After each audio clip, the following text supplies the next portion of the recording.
Yeah. Brian, I'm going to be honest with you. That smells like pure gasoline. They've done studies, you know. 60% of the time, it works every time. That doesn't make sense. That is Paul Rudd playing intrepid reporter Brian Fantana alongside Will Ferrell's Ron Burgundy in the 2004 classic Anchorman. Since we first saw him in Clueless nearly 30 years ago, Rudd has been one of those actors you're just always happy to see on the screen. Starring in a long list of hit comedies, earning praise and a Golden Globe nomination for his dramatic roles, hosting Saturday Night Live 5 times, being named People's Sexiest Man Alive, and of course, becoming a superhero. Rudd's step into the Marvel Cinematic Universe as Ant-Man has been a massive success, with the original movie and a sequel combining for more than $1 billion at the box office, with another now arriving in theaters. Paul and I got together at the famous White Horse Tavern in New York, where they had the place all ready for Valentine's Day. Do you like how I decorated the room for us? I'm so touched you did it. I was here at 4 a.m. It shows. Up in the rafters. It really, this doesn't happen overnight. Just wanted to make you comfortable. You have. Hi, I'm Scott. Over the last decade or so, Paul Rudd has made himself comfortable as a Marvel superhero. Bringing him in. Sorry about this. An unexpected career turn, perhaps, until he heard about his character. Were you surprised by the phone call you got 10 years ago to enter the Marvel Universe? I thought, oh, this seems fun. And also, Ant-Man, that seems like one maybe people would buy me in more than Superman. Thor, yeah. They're definitely not buying me as Thor. Yeah, I noticed. The latest Ant-Man movie, Ant-Man and the Wasp, Quantumania, kicks off Phase 5 of the Marvel Cinematic Universe, a notoriously secretive franchise. Where are we? I want to stipulate for our audience, I have not seen the movie, not because I don't want to see the movie, because I can't see the movie, and you can't say much about the movie. Yeah. So what would you like to talk about? The Fablemans.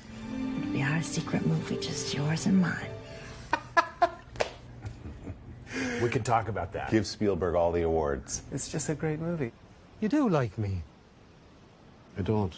The Banshees of Inisherin, did you catch that? Caught it, loved it. Colin Farrell, Brendan Gleeson. Barry Keoghan. I saw that. Give that guy the Oscar, because God, what a performance. Top Gun Maverick. A lot of fun. I don't know if I'd vote for it. No? They're all such great fighter pilots. Having any fun yet?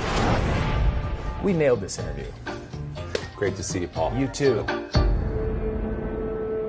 You're an interesting man, Scott Lang. I don't know who you are, but you've made a big mistake, okay? I'm an Avenger. Let's talk about where we find Ant-Man in this third film, to the extent you can tell me that. It is after the events of Endgame.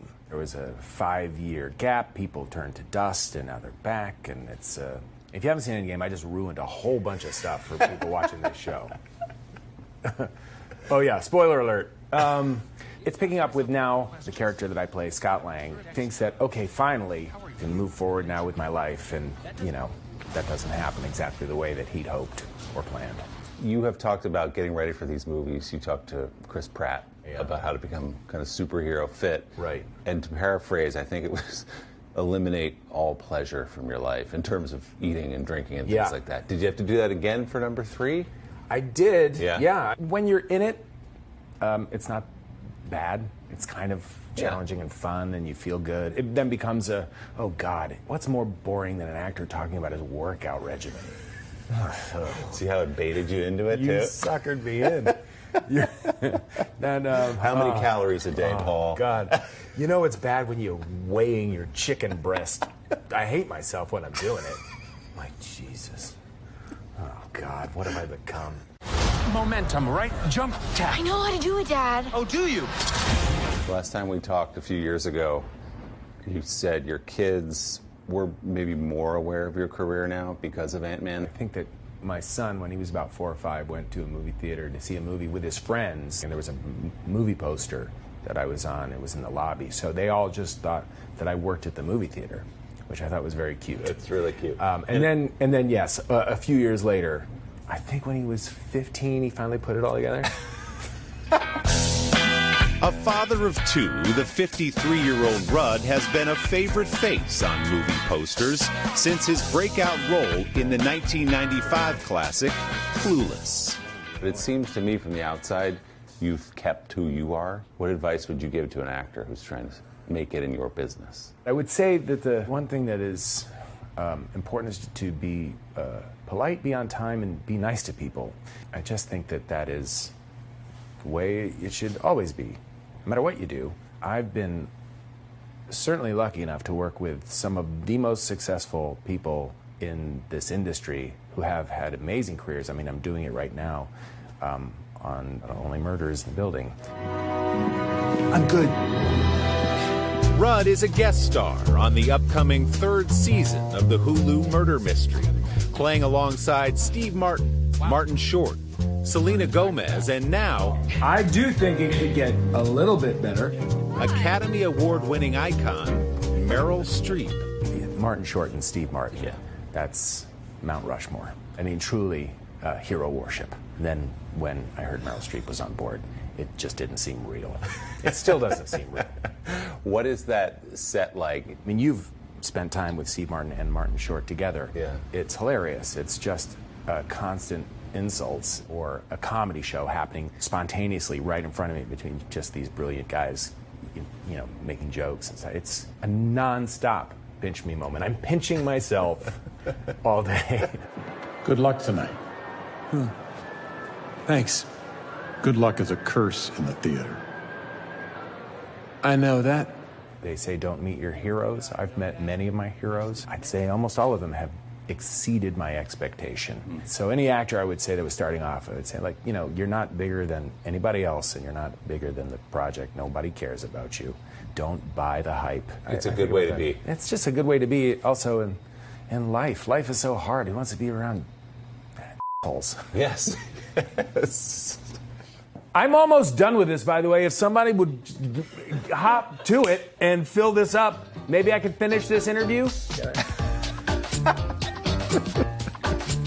We could talk about the Hulk. That's out. He is very difficult. Ant-Man and the Wasp, Quantumania, is in theaters this Friday. Our big thanks to the White Horse Tavern here in New York for setting the mood for our conversation. Don't forget to subscribe to the Sunday Sitdown podcast to hear the full interview with Paul Rudd. It's a good one. You can find that on Apple Podcasts or wherever you get yours. Hey, thanks for watching. Don't miss the Today Show every weekday at 11 a.m. Eastern, 8 Pacific on our streaming channel, Today All Day. To watch, head to today.com/allday or click the link right here.